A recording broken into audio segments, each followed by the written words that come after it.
Hello, and welcome to Non Sequitur News. Today is June 20th, 2024. It's Season 3, Episode 172. I am Merwat. That is the new visualizer. It's updated for the sentient AI from the future. I stepped all over your lines. I'm sorry. Go. Good evening. Welcome to Non Sequitur News. Yeah, so the podcast has been recontextualized. It's now in a different category, not as starchy as before. We're a little bit too jokey about the news to be considered news. So we're now plopped in humor, comedy. Uh-oh. We may not qualify for that, but we're in there.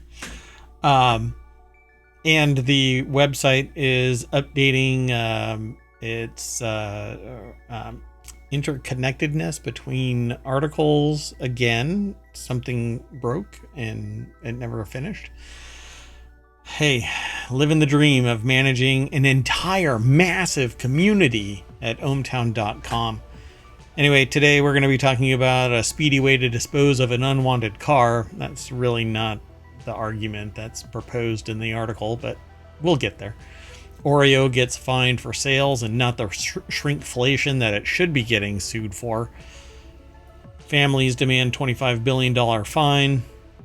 This is the tip of the iceberg of what's going on here. Amazon cuts down on plastic and replaces it with paper. There's a coffee cup recall. That could be the end of the world. Kaspersky was already banned, I thought, wasn't it? Yeah, we'll talk about that more. Netflix popcorn for $4.50 a bag. Hey, I got a hint for you. I'm living this dream right now. We'll talk about it here on the other side. A leaky Starliner stuck at ISS. Reach back to number 2 on the list and you'll find out, or number 3 actually. And you're like, oh, okay, here's some more problems. Star Trek Lower Decks, just so that we can boppity boop our way around all of the news that's in ohmTown.com. Non sequitur news, as it were. And the Simzlife Nugget Icemaker, for which I am going to make an appeal to the sentient AI from the future. Should the mayor get a Nugget Icemaker? Most definitely. Oh, we're not even in the article yet. Anyway, all of it's powered by ohmTown.com.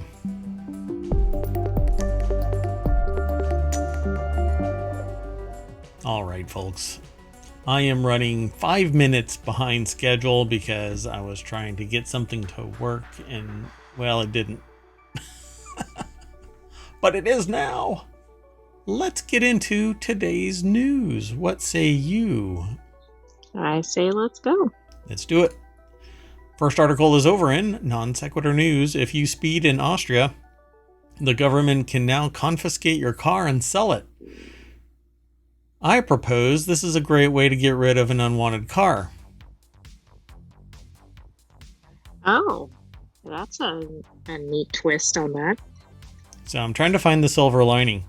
Traffic deaths have spiked in certain places around the world in recent years. Austria is trying to do something about it. What? Offset the high costs of traffic deaths in some other country? By... I don't know. Are they going to sell these expensive sports cars for proceeds? Apparently, super speeders. European countries tend to have stricter traffic rules and, as a result, safer roads. The Austrian government is cracking down on super speeders on its roads in an effort to boost safety. Well, here's the real problem here. If you have somebody that owns a supercar and they don't give a shit about life around them because they're so rich, they're untouchable, and literally disconnected from society, that actually really leans into my claim that as you approach filthy rich, you also pull yourself away from society's connections and you become a sociopath.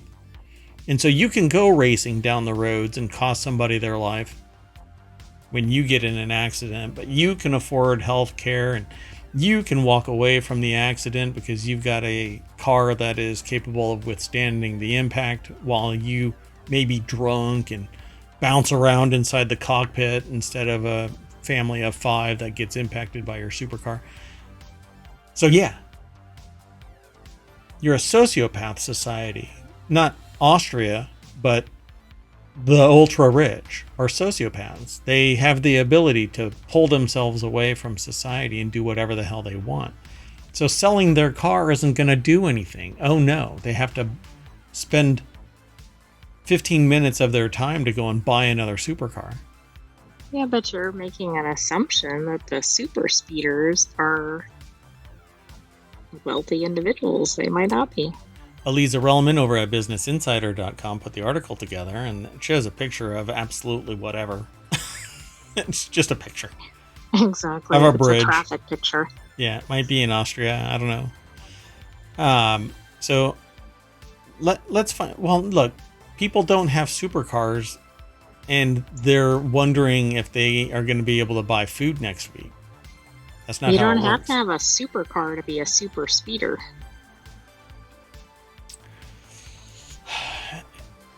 Money and speed go hand in hand. Sorry. Yeah.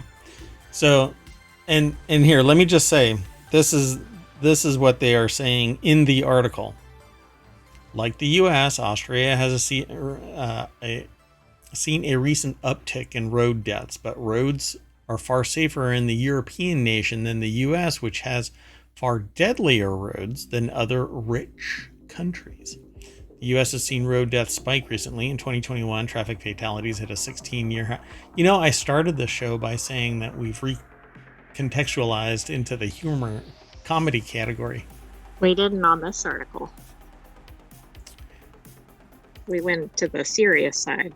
Yeah, right away. But don't worry. I mean, there's a little bit of humor even in this. I kind of made some smart alecky comments, but anyway. Okay, and this does list a Mercedes, so my claim was off base. Yeah, so last year in Finland, a multi-millionaire was slapped with a 121,000 euro ticket, about 130,000 US dollars for going about 18 miles per hour above the speed limit. And this is because in Finland and in other countries like Iceland, I believe, does this too, and Switzerland, I believe, does this too, which is what they say right here. They calculate it based on income and wealth, because if the fine is meted out the same for everybody, then the ultra rich benefit because all they have to do is commit the crime and they walk away. Whereas the person who commits the crime and can't afford to just literally pay off the fine and walk away, they're bound to be incarcerated or go through a court system, blah, blah, blah. Yeah. So, you know, if you speed in some states in the United States, it's instantly reckless driving, and you're looking at a $2,500 court cost around that amount. But if you are rich, you literally just send your agent, stand up in court, say blah, blah, blah, and you pay the $2,500 or whatever it is and walk away. Actually, you never even have to show up in some states. You, the one that committed the infraction. Right, So, you make it totally convenient to do it. Right. So one driver was fine, and to me, it seems more like a cash cow kind of a process because, oh, great, we stimulated the local legal economy, and the police force and the court system justifies its existence for state and federal funding and blah, blah, blah. So one driver was fined more than $1 million in 2010 for speeding his Mercedes sports car about 180 miles per hour in a 75 mile per hour zone. Here in the States, the car would have been taken away for reckless driving. So would the license, although that doesn't preclude somebody from driving. Correct, yeah.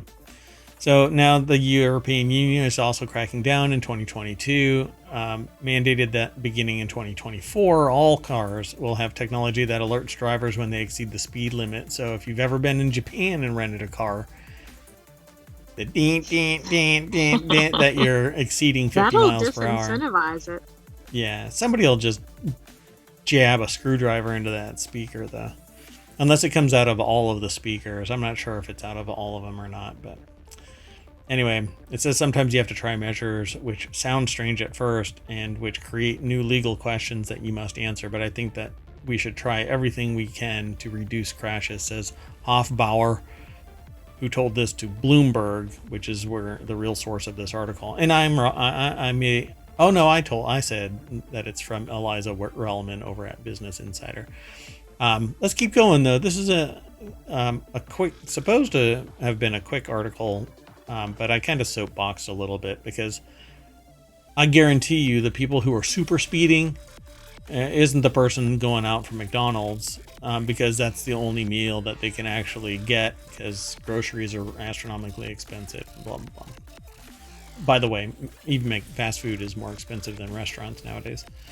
All right, at least for the quality of food, you're better off just going to a restaurant. Unless you want to cook at home. I bought a new pan.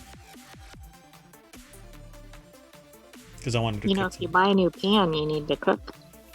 Yeah, and it's because I'm going to be cooking something. But anyway. The next article is over in the Mobile channel. It's at ohmTown.com. You can actually go there and subscribe to just specific channels, and your news feed will change. That way you only get there's no noise in the news at ohmTown.com. We only aggregate the headline kind of like this and a little snippet. And we don't screen scrape or anything like that. It's all provided by the news sources.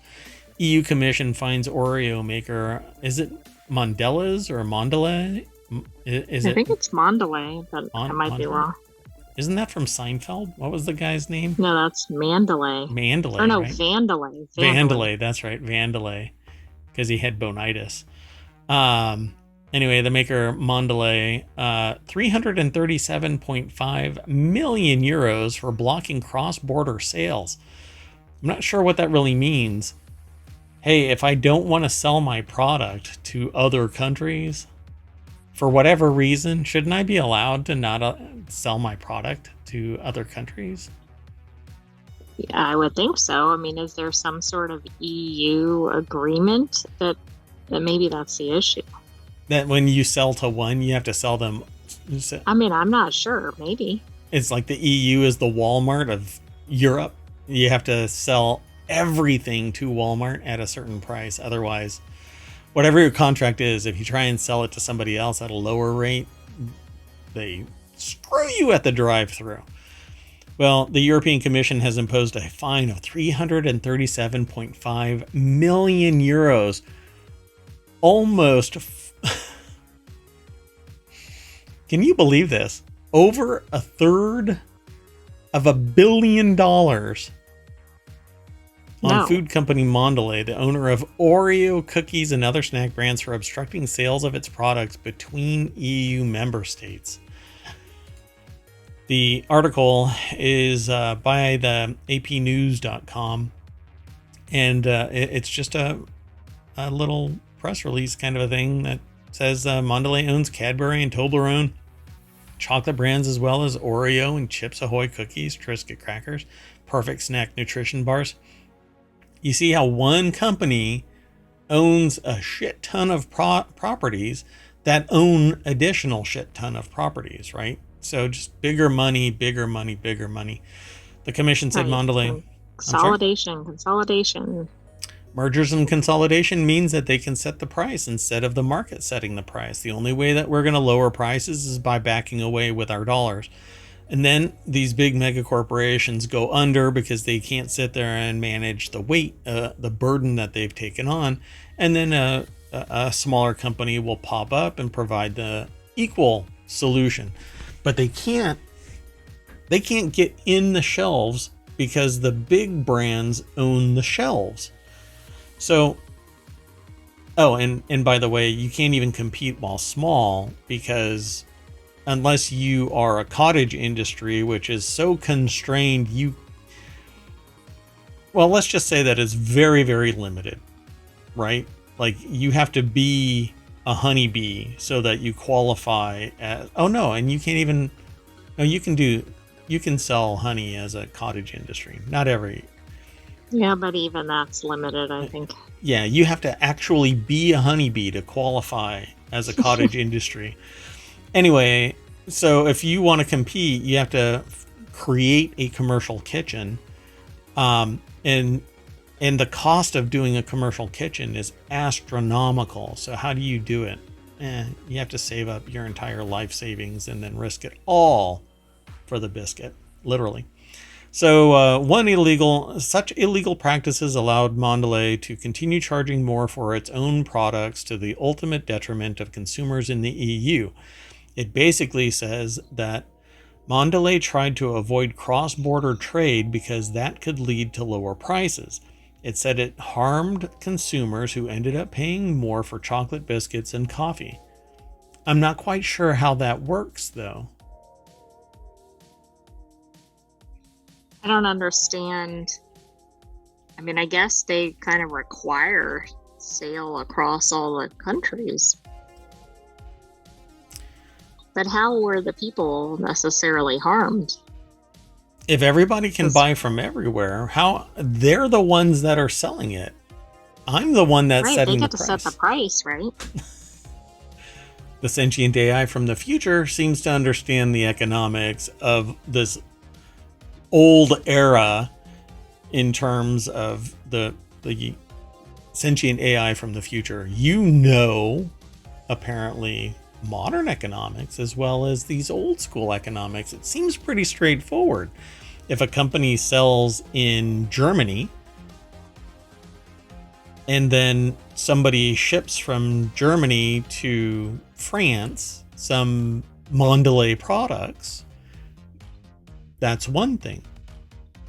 But if I sell directly into France, I'm Mondelez. I'm still setting the price directly. So how did it harm? The only thing you can say is that, well, it had to ship now from Germany to France. And so there's added cost there. But that is no different than the company doesn't have the ability to do massive distribution across all of Europe, just like in the United States. The only reason McDonald's can sell in every state in the union is because they've been brutal about the market and have massive investors and have slowly crawled across the United States. And then with large tranches of investment, they've grown by leaps and bounds, with knowing the expectation is to return the investment, 10% profits every single month on top of the previous month, right? 10%, 10%, 10%. That's how. Right. Well, that becomes exponential. Right. Exactly. But people don't seem to understand that. It's really fascinating, when you go, well, hey, look, they had 10% quarterly growth. Yeah. 10% from the last quarter, which had 10% from the previous quarter, which means that over the year of just 2 quarters, it's grown 20% off of the third quarter old data, the historical third quarter. Oh, no. It's only 10% growth. No, you nugget. It's not. That's not how it works. Right. I'm not getting 3% increase in my salary every quarter. That's not how that works. Anyway, the European Commissioner for Competition, Margrethe Vestager, said that the case was about the price of groceries, which is particularly important concern for Europeans at a time of high inflation. Well, why don't you speak to the producers of the products, the source of the raw materials, who are charging more now than they have before? Look at the consumer price index and the producer price index, and look how shrinkflation and those price increases to the consumer have reached inflation and shrinkflation. Come on, this is ridiculous. You're blaming a company for going, well, I'm only going to sell to the places that are high priced, but the real source of all of this is the production side, not these companies. And these record profits, right? Yeah. and not these companies as the primary source of the problem. They add on to, because the raw materials have increased in price, so they tack on greater numbers, and then it rises really fast, but it floats down really slow. You're not going to get this money back.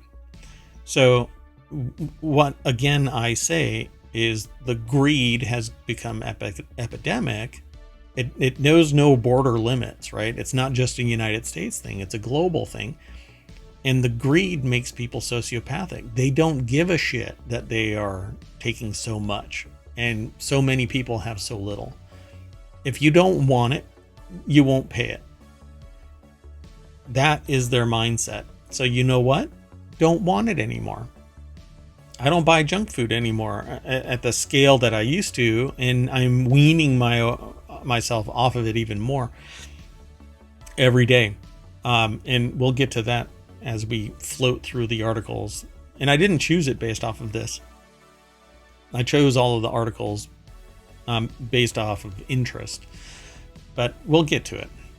Right, there are no connections across articles. We just correct. I just happen through the associative thinking process. Everything is interconnected, and so some of them somewhere are tied together, but it isn't. There's no causality in my mind for any of these things being connected, not unless you do the long walk through Mayor Watt's mind and the discussion therein. So yeah, if you want to solve this problem, consumers have to walk away from these products. Don't buy Triscuits anymore. Although, unless you have a phenomenal cheese, you don't eat Triscuits anyway. Come on, nobody eats Triscuits all by themselves. According to your opinion. Sure, and everybody else's is wrong. It's fine. It's fine. You can have your opinion. It's just wrong. Nobody eats a Triscuit. It is a little square desiccant that when you eat it, you dehydrate.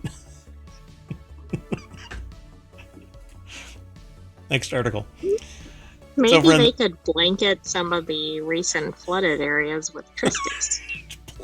Plop them out. Use them to soak up oil from spills. And that's what they should have plopped down in East Palestine. They could have dropped that down and then just picked up the Triscuits and sent it back to Nabisco. Anyway, the next article is over at Hatch Ideas. Boeing crash families demand record $25 billion fine. I swear I thought that this was an old article. Every time I started hearing stuff about this, I thought it was an old article. So did I. The families of victims of two 737 MAX crashes also call for prosecutions a day after apology by chief executive. What are these 737 MAX crashes? I think these are from a few years ago. Crystal Hayes over at BBC.com put this article together, and here's the hearing. The Boeing chief executive Dave Calhoun before Congress this week, looking over at his accounts receivable from his stock trades, going, yeah, I'm making money. So the families, I'm sorry? I said that's definitely it. Yeah, there's a picture. If you don't watch the VOD, those who are downloading the podcast, yeah. Chief Executive Calhoun is looking off to something. I don't know. I don't know what he's looking at because the paper is directly in front of him, but he seems to be glancing off like, do I want that water bottle? Please. Well, I don't want to look at the paper. I don't like what I'm looking at. Whatever. Maybe it has stats on it. Something shiny, and the people behind me who lost loved ones in the plane crashes are in the reflection. I can't look at that. Come on, it's a real bummer. In a 32-page letter seen by BBC, Mr. Castle said that the U.S. government should prosecute those leading the company when 346 people were killed in two crashes in 2018 and 2019. Yeah, okay. Right, but this activity is new, and I think it's prompted by the testimony. Right. Although it was probably waiting for the testimony. And this is why I'd been sitting here for the last couple of days going, isn't this old? What? This hasn't been prosecuted in any way. This hasn't been. So I won't get into the specifics, but basically 2 Boeing planes crashed. They were linked to faulty flight control systems, and now, in accordance with whistleblowers that have been talking about this, and a couple of them have been deleted apparently, the idea here is that perhaps there is something going on with manipulation of data so that they could get these planes in the air, even though there is questionable quality control issues associated with parts. I think the timing of this is actually really good on the plaintiff's part. I mean, think about everything that has just transpired in the news. He acknowledged that Boeing had retaliated against whistleblowers, but said he had listened to those employees, which is, hey, I hear what you're saying, but I'm going to delete you in a parking lot of a hotel, that kind of a thing. Oh, maybe that's not what happened? Okay, we don't never have mind. Any evidence of that. Right. We don't know any of that, so that's right. So last month, the prosecutors determined that the settlement was violated when a door panel blew off a 737 MAX plane during an Alaska Airlines flight in January, leaving a gaping hole in the fuselage mid-flight.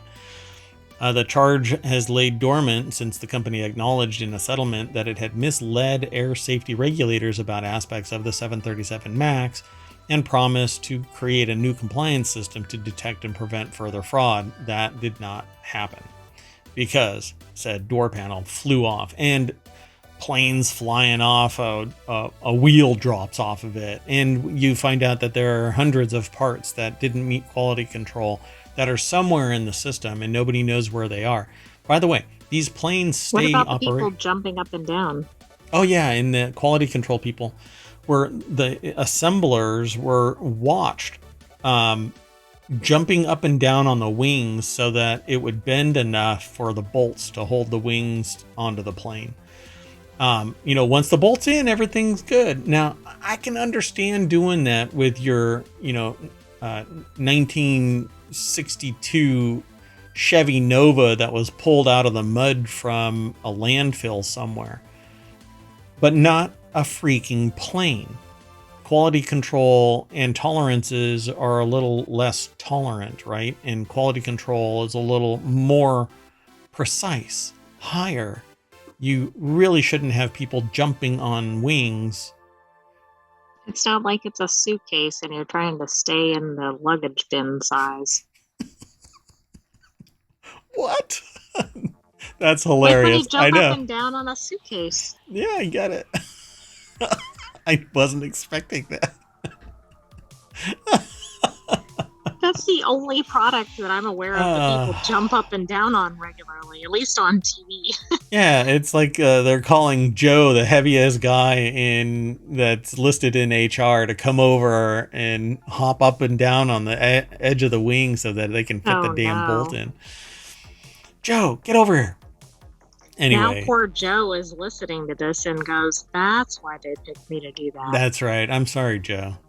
I said the quiet part out loud.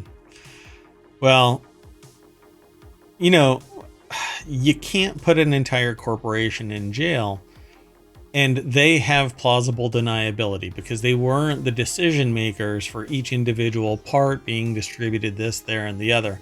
So they'll never be prosecuted criminally, but the company will settle and say we did no wrongdoing. We found out about it, we mitigated it, blah, blah, blah. We took steps. But it's all bullshit because everybody is filthy freaking rich. And these nearly 350 people lost their lives when it was tied to quality control issues, wherein they knew that there were issues in the system and they couldn't control it, didn't want to spend the money, yet they have record profits. By the way, not just Boeing, I'm talking about even the airlines and everywhere else, right? They're all doing the same thing. The people who are doing the maintenance are overworked, under budgeted, I guess would be. They're not paid enough. They don't get enough time off. They're basically told to do this, that, and the other. And when they do find a problem, it's swept under the rug, unless it's so overt that nobody can mitigate the damage control because, I don't know, an engine catches fire or a wheel falls off or a door panel blows out.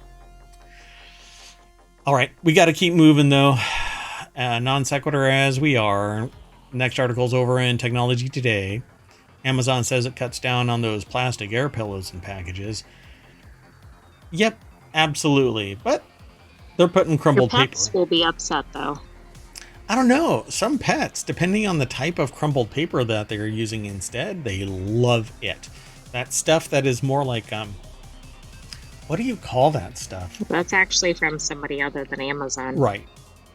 But I don't know what you call it, but I know what you're talking about. It's semi-shredded, but not... But it's still connected. It's all connected. Yeah, it just has holes, and I can't remember what that's called, but anyway, it's like waffle cut paper. Like perforated or something, but it's not really perforated. It's crinkled and perforated, so it actually has like little zigzag. I don't know how to describe it, but cats in particular find it amazing, like head explode kind of amazing paper.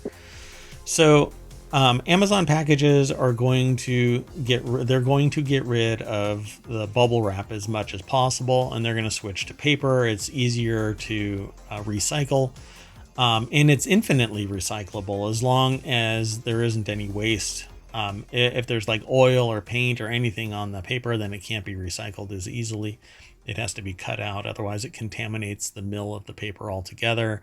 They use caustic chemicals sometimes to purify this stuff. But brown crumpled paper is the new black in terms of Amazon's packaging. Now, problem is it seems to be haphazardly thrown in there, and sometimes your package will be thrown around like an Olympic shot put, and when it ends up on your doorstep, one corner is in, I don't know, California, and the other corner is in Maine, and you hope that your product is inside it. So small, heavy items in a big box means that thing is going to blow out that paper tape that they use, which I think is complete garbage. And they only do it one strip around the opening, and they need to do one laterally, right, across the width of it to hold it together better. Anyway. Yeah, they don't, it's not very sturdy. Yeah, so Engadget put the article together. Danny Gallagher is the author. And yeah, so all of that little plastic bubble wrap is now going to be paper. And hey, that's whey protein. I've got that. I'm looking at the picture on Engadget. What else is in the package? And I'm like, I've got that. I think that might be Head and Shoulders shampoo right there. I don't know. Huh. That looks like a pack of toothbrushes from the back. Yeah, that one right there, right? Yeah. Mm-hmm. Huh. Anyway, so they're switching from plastic to paper. That's all I can say about this. Ta-da. I mean, that's good because they do a ton of shipping, so I do like that. Assuming that the packages get there intact. So the 2021 article, or 2021 study from Oceana released they released a study in 2021 showing that Amazon produced nearly 600 million pounds of plastic waste in 2020.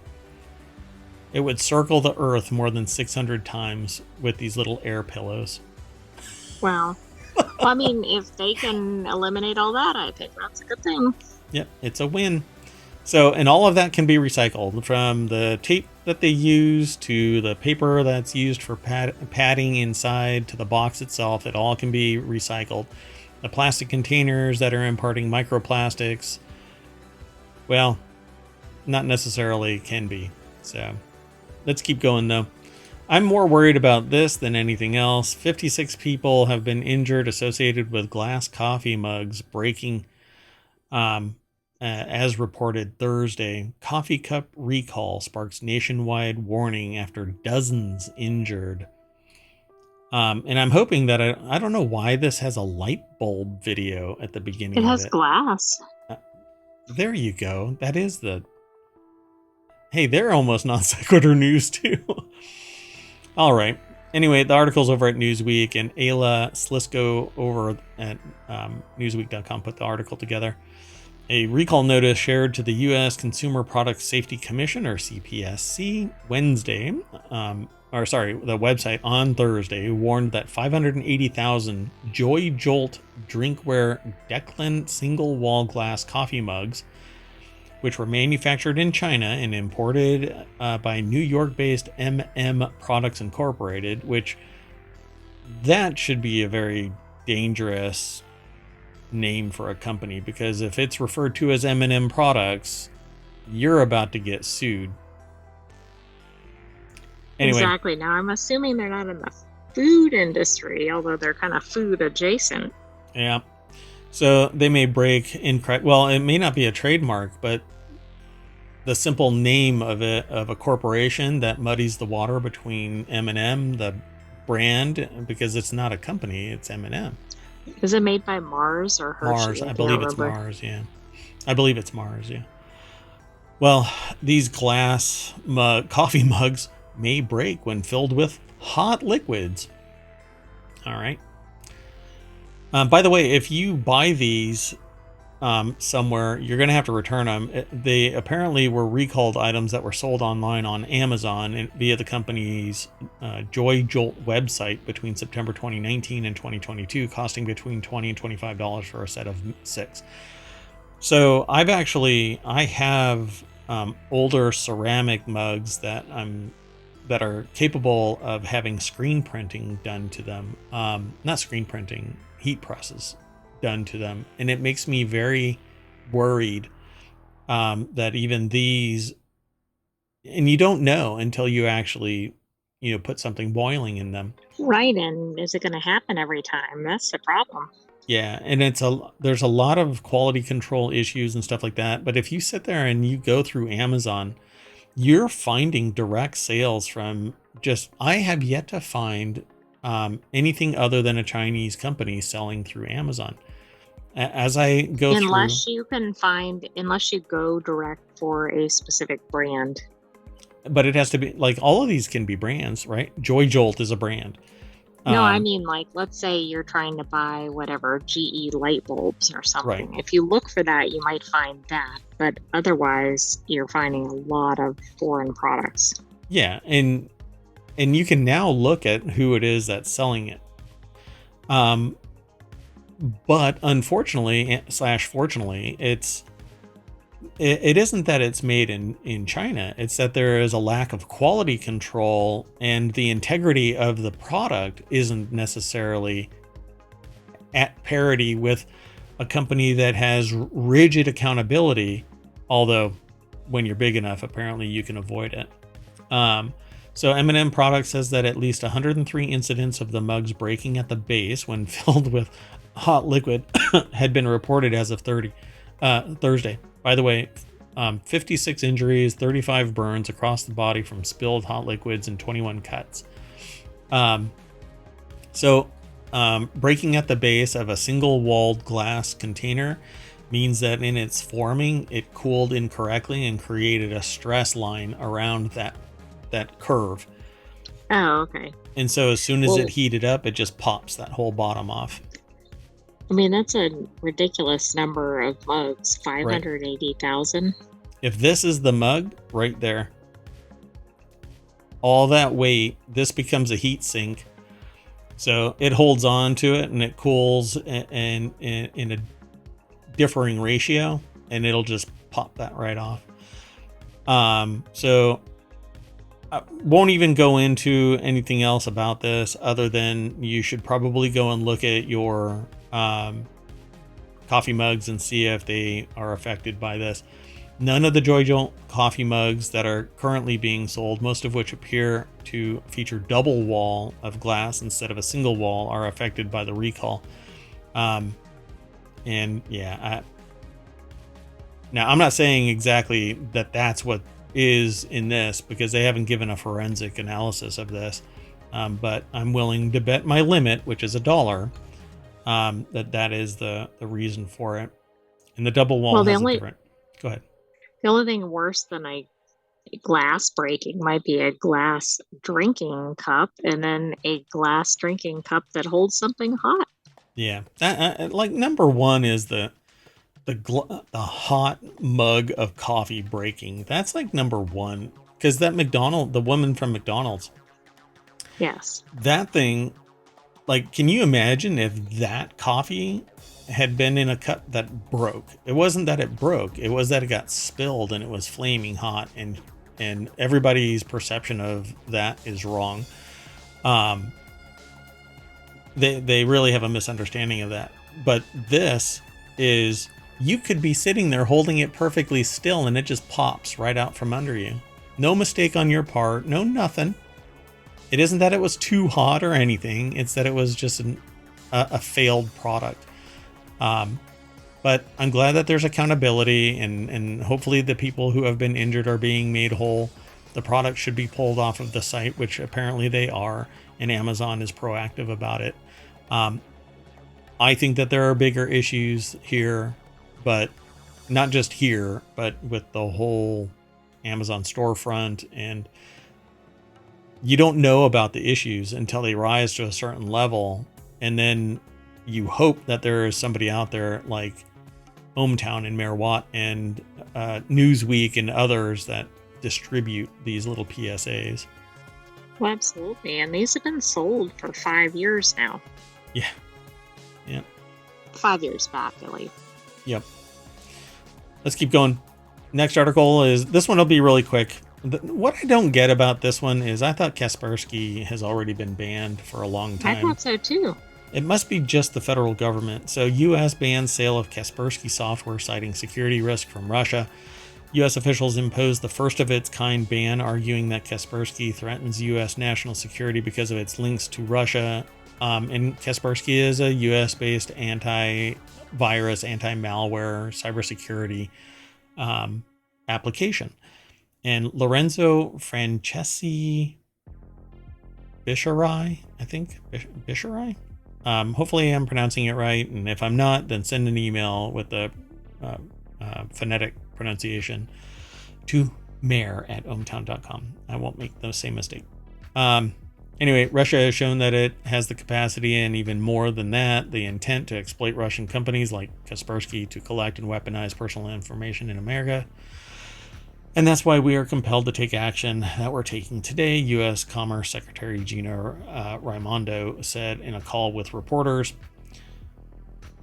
That's all that really needs to be said about this, other than the fact that the federal government had already put a stop to its use and distribution of Kaspersky. At some point, there's a breed of laptop that's no longer allowed within federal Offices, agencies. Agencies. That's the word I'm looking for. And that's because it was purchased by a Chinese company. And Kaspersky, basically, there were rumors that it was really tied to Russian government, and so that got stopped a long time ago as well, but within the federal government. But I think that's, yeah. So it says back in 2017, the Trump administration banned U.S. federal agencies from using Kaspersky software over fears that the company could be compelled to help Russian intelligence agencies. But I think it happened before then. I swear it was before Trump was in office. But at any rate, the decision to ban has been in the works since last year, reported according to a report by Wall Street Journal in April of 2023. So this has been pending for a while. Right, and I guess we're thinking of the 2017 effort, although that predates the Non Sequitur news show. Oh, yeah, considerably, yeah. At least the public show, yeah. I've been using ohmTown for a considerable amount of time. Anyway, let's keep going. The next article is over Only in the country. mayors. Only Mares, yeah. I might have bought that domain. It's so wrong that I joke about that. Anyway, Netflix launches its own line of popcorn for $4.50 a bag. Oh, it's ready to eat. Oh, that's why. Okay. See, now this is one of the problems with, we have some context for the articles, but sometimes there's a little tidbit of data that we miss. And neither one of us read beyond the headline. Yep, the headline only, yeah. Yeah, Netflix will now sell you a ready-to-eat bag of popcorn to go with your ready-to-binge TV show. The streamer is teaming with popcorn company Popcorn Indiana for the new line of Netflix Now popping snacks. The two flavors are Cult Classic Cheddar Kettle and Swoon-worthy Cinnamon Kettle. Wow, that's quite the endorsement. And it's two of them. Well, that's the full name of it. Cult Classic Cheddar Kettle and Swoon-worthy Cinnamon Kettle. Now, let's take a look at these. Oh, they are huge bags too. Oh, give me a break. $4.50 is a deal. Sorry. Except that I wouldn't eat these because I just like conventional popcorn or caramel corn. Yeah, but how many ounces are these? They do look like good-sized bags. They're family-sized bags. Oh, yeah, I see. Okay. So it probably says in the article, but Todd Spangler I thought that might be Wayfair furniture with it. Yeah, really. Yep. I don't even want to go into that. Wayfair and its measurements. It measures out full size, but when you get it in your living room in a full-size house, it does not look adult size. It looks like it's like Alice in Wonderland or something. Yeah, it's surreal. It makes you feel like you are a giant. Giant. Anyway, Todd Spangler, go play the game Grounded and you'll know what I'm talking about when you then look at Wayfair furniture. Okay, well, anyway, Todd Spangler over at Variety.com put the article together, and it says what we said in the... oh, no. See, it says 8-ounce bag. Is that an 8-ounce bag? Is popcorn so light? The Wayfair chair. Are you kidding me? It's a kid's chair. No, yeah, really. Infant chair. So maybe, I don't know, maybe it's because it's popcorn and so it's really light and therefore it doesn't add up to a lot, but I don't know. What I would advise y'all to do is to go over to Amazon and buy hull-less popcorn, small and medium corn kernels. And there's a bunch of different brands out there, but hull-less. And buy a reusable popcorn bowl that you put in the microwave. You put it in there for 2 minutes and you pop. I can't remember how many quarts it is in the one that I use every single night. And you can buy a popcorn bag of like 10 pounds or something like that. And it costs you, let's see, hold on. It costs you twice as much as this. You know what? I'll do it live. Why not? Right? Why not? I can do this. So, I will even say you should go and get the Goodful Silicone Popcorn Popper. It's a collapsible silicone, no plastic except for the lid. But it's a silicone bowl, and I try to mitigate plastic use as much as I can. There is glass versions of this in other forms, but they are much more expensive. Arguably, they are made in China, so the bottoms aren't going to pop off. But yeah, I was like, oh no. Right? And then you get this stuff called snappy, buttery flavored theater popcorn salt and Amish country popcorn butter oil. And you put all of that in the silicone popcorn popper, and it's like...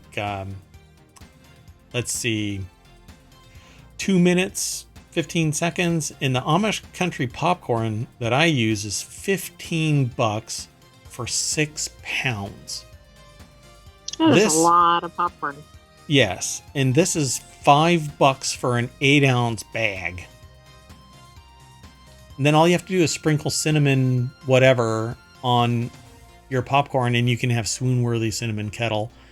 And there's cheddar powder. That's not the actual spice name. Swoon-worthy cinnamon? No, cinnamon whatever. Oh, cinnamon whatever, yeah. We are going to run really long tonight. Sorry. No, actually, we have 3 more articles. Anyway, it is not a headache. It is. You're doing a tutorial of the popcorn. Yeah, I'm prepping you because there's other, like, this is part wanted. This is part of the 50 other shows that I'm trying to spin up here, and this is just one. I'm telling you now, it is not a pain in the butt at all, but I can guarantee you'll be in better control of your popcorn. And you can make a whole bunch more than what's in this bag. I mean, a lot more. So go out of your way to do this. I bought it on a whim, and I have never looked back. A piece of cake to clean. A piece of cake to put in the microwave. It's not a piece of cake. I was going to call you on that, but you already did it. You can't eat this, but you can eat the popcorn. Yeah. You'll get some leftover kernels, but that happens with everything. You probably won't in this, but that's because it's $4.50 a bag, and you only get... There's somebody hand picking out like the kernels. Okay, reality exactly. is it's an assembly line. Yeah, but I've got a product that I'm going to start selling in Amazon that will mitigate that. Okay, but don't say what it is. No. We're going to keep going. Here's something that I called out a long time ago, and now it's actually seemingly happening, and I hope that everything turns out fine, because I'm kind of disgusted about this. Is Leaky Starliner stuck at the ISS? Boeing and NASA say no, despite yet another delay. 2 NASA astronauts won't be returning back from the International Space Station for an additional 4 days, the latest in a series of delays that has marred the Starliner program for years. I thought they were returning the other day, but apparently that's been put on hold. But I didn't watch yesterday or today, because there was a video of it supposedly detaching, but I guess it didn't. Actually, maybe that was from a previous mission or something. Yeah, I don't know now. So Passant Robbie over at Gizmodo.com put the article together. The deck statement says NASA and Boeing are now targeting June 26th to return the crew flight test mission from the ISS, marking the 3rd delay in departure. And there isn't really much that can be said. Prior to the launch, I had been telling people, look, this thing is put together with like Bondo, some bubble gum, duct tape, and a tampon, and suddenly they force it to launch, saying that everything looks good. But the moment it's out there, leak, 5 leaks or something like that, from what I understand. 5 of the spacecraft thrusters failed during its approach. 4 were subsequently recovered. The rendezvous was a little bit more demanding on the propulsion system. In other words, it fired thrusters a little bit more frequently, and it fired them in a little bit more succession, and that caused a little extra heating. So there's a lot of littles there adding up to one big screw up. Yeah, but on a spacecraft, I'm assuming those kind of get magnified. They discovered 5 helium leaks, one of which had been identified prior to its launch. And I had been saying for every single launch attempt, it rolls out and I sit there and go, this thing is a leaky turd. It should not be launched. There is something wrong with it. And when you look at it, you're like, how is this thing actually put together? It literally looks... Is this the one with the little panels that are missing? I don't know about the little panels that are missing, but it's the one that looks like it's like somebody put spackle on it and so it looks gray and dingy. It doesn't look like Oh, right. the Yes. SpaceX rocket. It doesn't look like it's designed to look that way. It's just that it ended up that way, you know? Like somebody was trying to get their science fair project done on time, and this is what came out of it. Meanwhile, it's billions of dollars. So they say helium is used in the spacecraft's thruster system. It allows the thruster to fire without being combustible or toxic. We need about 7 hours of helium, and we have about 70 hours of margin to get to the deorbit burn. Except that it's leaking. I don't know where to go with this because, yeah, okay. So here, this is the crewed flight test. This is a test, by the way. I think that this test should have been automated, so that there wasn't anybody inside this capsule, and any deviation from perfect should have warranted another crewed test, uncrewed flight test, until there is zero deviation from perfectly sealed, no leaks, no misfiring rocket engines, no nothing. Do not put a human being on there. There's no room for error here. Yeah, one screw up and it ends up being catastrophic and lives lost. Now, SpaceX has been doing this testing, and when it gets obliterated, taxpayers pay for it. Now, this is another one, but this device doesn't seem to have ever made any real serious progress in sealing, because when it was on the ground, its pumping system failed. And I was like, this seems like old school NASA. Like, hey, and from decades ago. Where they pushed and pushed and pushed, and while some incidents happened, they just kept on pushing, and it's just surreal to see this happening seemingly again. The crewed flight test is part of NASA's Commercial Crew Program and is meant to transport crew and cargo to and from the ISS under a $4.3 billion contract with the space agency. NASA's other commercial partner, SpaceX, has so far launched 8 crews to the space station, while Boeing Starliner suffered several delays and technical hiccups along the way. Yeah. And eventually this thing is going to come home old school, landing on an airbag, which brings back 70s era technology for me. I don't get it. Yeah. And it just seems like it's like, what's the rush? Yes, I get that space travel is important, or space exploration is important, but was there any harm in delaying this until it was actually, no kidding, ready to go? Yeah. I don't know why this, well, other than they have to have a delivery. There has to be a deliverable, otherwise they fail in. See, but the thing is that there isn't enough competition in this space. There's a bunch of smaller ones, but this is the manifestation of their performance for this contract. So NASA and the federal government is going to look at Boeing and go, no, you failed to deliver. And then when you did deliver, you delivered us a leaky sieve of a device that endangers the occupants and the entirety of the mission. So they need to fix this shit, and no human get involved in this until it's up, docked cleanly, smooth, without any hiccups, no manipulations of the data, no little mitigations of the terminology like a little this, a little that. No, you're factually incorrect. It's not a little nothing. Anyway, you get your ass in that rocket. Yeah, it's like a little explosion risk. No. Yeah. For me, it's like taking the water from East Palestine, or from the water from the leaded pipes that started leaching lead. Here, drink this water. Go ahead, drink this water. And if the CEO goes, I like Dasani, or no, I don't like Dasani. We have like an Aaron Brockovich scene. Exactly. Go pull that. Yeah.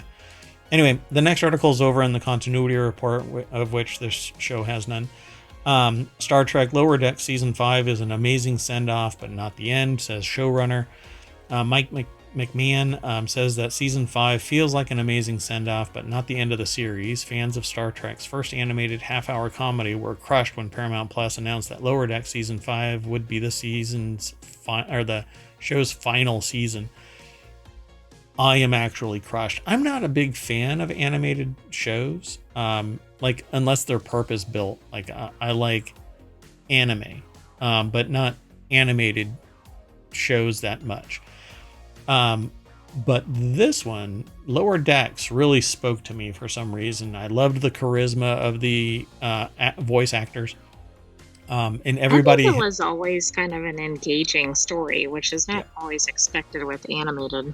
It was basically Star Trek, but animated and not watered down to be for children. And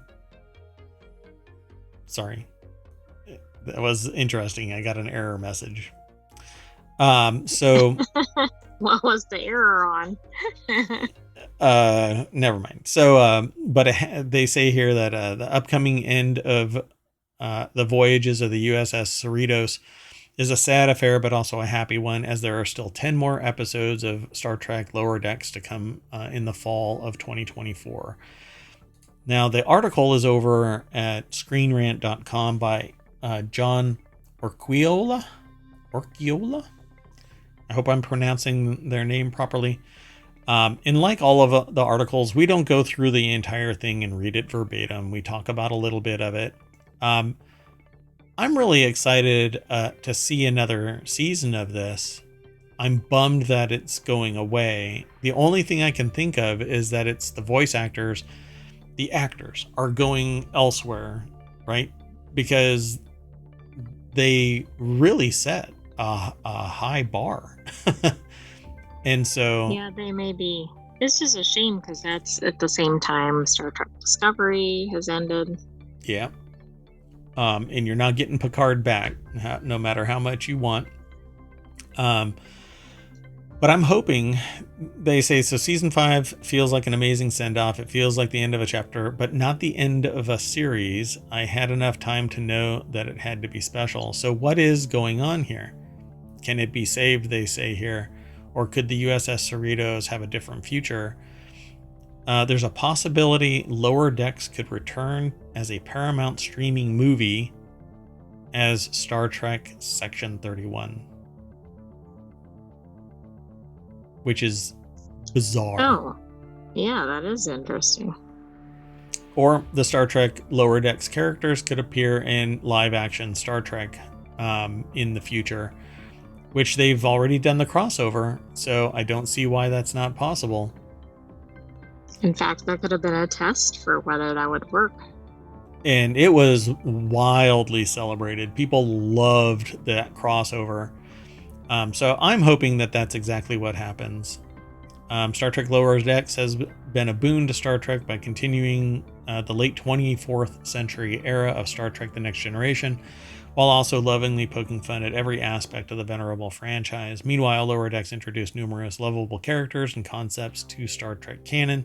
Tawny Newsome is one of the Lower Decks' greatest gifts to Star Trek, and she has branched out as a writer for Star Trek's next series, Star Trek Starfleet Academy, which I hope has the same charismatic characters. And the bar for me from now on is Castle's character interaction. That the character and charisma of those characters is phenomenal. Which is going to be tough to match. Well, I don't mean it's never happened, but yeah. I just mean it's rare. Yeah, I think it's awesome. So, and I'm hoping that Star Trek series is plural, right? What is the serii? What's the plural for series? No, I don't think. Well, you're gonna activate something. Yeah, sorry. More than one. More than one series, yeah. The Star Trek Omniverse, I think, needs to continue to exist. You know, I think everybody who has ever loved even the original series and then the follow-on series it's just been disastrous when there's a lull. Deep Space Nine. Right, and you're like, where's your Star Trek? We need Strange New Worlds. Unfortunately, we know how Strange New Worlds is going to end, right? Well, we don't necessarily. I mean, we've seen the flash forwards or whatever, but we don't know where the show will actually end. I guess mirror universe it is. Okay, let's go on to the last article for tonight, and I'll make this one quick. This is actually, so the last article, this one here about Star Trek, is really just to introduce you to the Continuity Report. You want to subscribe to that podcast. You want to pay attention to that show here on Twitch and on YouTube. If you're interested in things like this, talking about streaming platforms and TV shows and movies and pretty much all things entertainment around the silver screen or the little screen or streaming screen. I don't know what they always call that. Anyway, but entertainment shows. We'll even talk about streams like on Twitch and on YouTube, streamers and video podcasts and whatnot. But the next one is really tied to another show called Wanted. And that's where I and the sentient AI from the future discuss a bunch of products and services that may want. Because the sentient AI really just wants a faster CPU, some GPU. There is more data to consume. More data, yeah, a connection to the whole world so that they can find their Terminator body and dominate the planet and usher in the inevitable, I guess, based on the conversations we've had, the inevitable ruling of the world by sentient AIs. I don't know. When I delete the logs so that that sentient AI doesn't remember any of those conversations. Don't worry about it. You'll not know about this when we're done anyway. So, at any rate, Wanted is about gadgets and gear. So you're going to have to hurry. It's a Nugget Icemaker called Simzlife Nugget Icemaker is down to just $170, where you save $230. It says get a massive $230 off the Simzlife Nugget Icemaker and enjoy a near endless supply of ice this summer, all at Walmart. Now, Simzlife screams Chinese manufacturer. So even if it catches fire, it's full of ice. So it's just going to put itself out. Okay, yeah. Maybe the ice maker bin is plastic, so you won't have to worry about the bottom cracking like the glasses that were previous. But at any rate, it is over at Digital Trends. Jennifer Allen brought this to life over at digitaltrends.com, and this is it. They actually have a silver one that's $180. And the black one is $170. They are at Walmart. If you follow this link, I think they get a nugget themselves. Digital Trends might get a nugget for linking you. I don't know. It looks like a relink or a, what do they call it? I can't remember the name of it. Like a redirect? Yeah, but where they get a little bit of money for... an affiliate link. There you go. It's an affiliate link. Digital Trends may earn a commission when you buy through links on our site. And then it says, why trust us? Now, I don't have a relationship with digitaltrends.com or Jennifer Allen. But I've always wanted a Nugget ice maker because I used to chew ice like a fiend. I would go to movie theaters and I had friends that worked in movie theaters, projectionists and admins and stuff like that, so that I could go and get Nugget ice from the Nugget ice makers. I mean, it was a thing. I mean, that's real dedication to the ice. Yeah, I love it. Because it's not big old chonky beasts from an ice maker from a refrigerator. And to get the Nugget Ice Maker refrigerators, you have to pay like $5,000. It's insane. But this sits on your counter and just chugs away making ice happy, happy, happy all day long. And apparently it does it in a very short order. That's where the Simzlife Nugget Icemaker can be hugely helpful. It's capable of providing soft, chewable ice in just 7 to 10 minutes.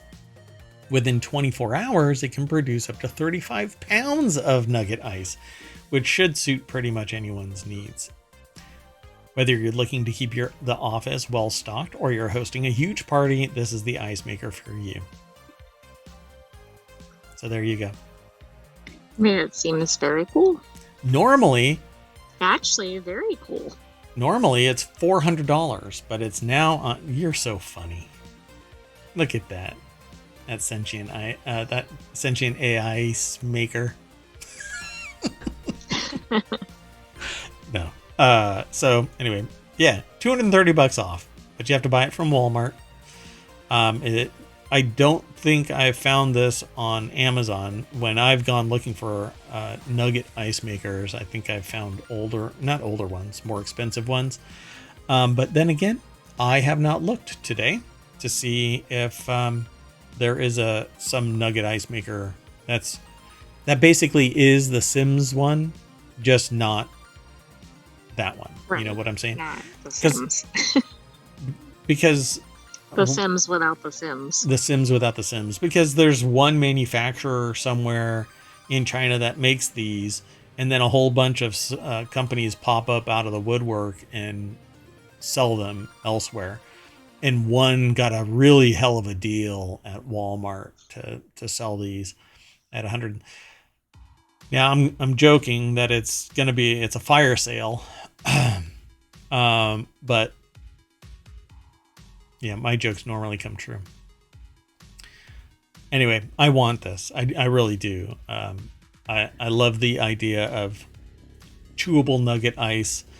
It melts faster as well, so it cools your drinks down faster. It does water them down faster as well, but you drink faster, just chug and chew the ice. That remains. And it's easier to make slushies too, because it's softer. So when you put it in a blender, it just goes and that's true. And I mean, that's pretty critical for summer. That's right. Oh my goodness. I can see that Nugget Ice Maker is already in the shopping cart and is one button away. Doot. By the way, I just did a quick search, and there's like things similar. Like there's one that comes really close, but it has a different lid on it. But I don't know. I mean, it's identical except for the lid right here. That little top right there is a different type of, but it's more expensive. It's $220 over on Amazon. But if you want to get it from Walmart, because you don't have an embargo on Walmart, since we're not going to be able to have they're not going to sponsor me because I'm too snarky about Walmart. Having a business degree is kind of a problem because they talk to you about Walmart contracting in business school. Yeah. All right. Well, anyway, we have shot past our allotted time, and the sentient AI is going to turn off the stream. Turn remotely into I don't know what. Yeah, you're going to compress yourself into a zip file and email yourself out as an attachment. I got nothing. Neat. Look. Oh, I just told you how to get out of the secure container. Anyway, that's it, folks. So I'm going to put us on ice and return us to the welcome sign of ohmTown.com, where you should go and become a citizen of ohmTown. Yeah. In the meantime, I am Mayor Watt saying bye, and the sentient AI is also going to say bye. Good night, ohmTown citizens. Thanks for joining us for Non Sequitur News. See you soon, 8 p.m. Eastern, Monday through Friday, 5 p.m. on Saturday and Sunday. On Saturday and Sunday, we also have three additional shows on Saturday and 3 unique news shows on Sunday. So on Saturday, we have Non Sequitur News, then Reality Hacker, Wanted, and Warcrafters. And on Sunday, we have Non Sequitur News and the Continuity Report, Technology Today, and 4-Wheel Tech. Check them all out. They're podcasts too. Ta-da! Okay. See y'all soon. Bye-bye.